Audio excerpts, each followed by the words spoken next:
বিগত সরকারের শাসন আমলে গায়েবী মামলা দায়েরে জড়িতদের চিহ্নিত করতে বিচার বিভাগীয় কমিশন গঠন করার নির্দেশনা চেয়ে হাইকোর্টে রিট দায়ের করা হয়েছে। মঙ্গলবার বিচারপতি কামরুল হোসেন মোল্লা ও বিচারপতি কাজী জিনাত হকের হাইকোর্ট বেঞ্চে রিট করেন সুপ্রিম কোর্টের আইনজীবী তৈমুর আলম খন্দকার।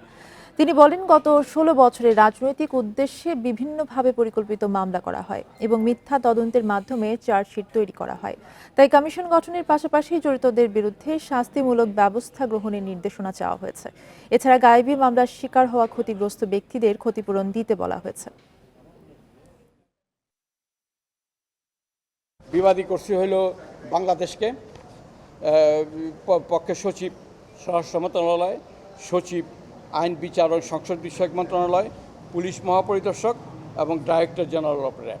মানবাধিকার সংস্থাকেও দায়ী করছি যে মানবাধিকার যে কমিশন, যাদের উপরে জুলুম নির্যাতন হয়েছে, যাদের মানবাধিকার লঙ্ঘন করা হয়েছে, তাদের সম্পর্কে কোনোদিন কোনো ভূমিকা রাখে না।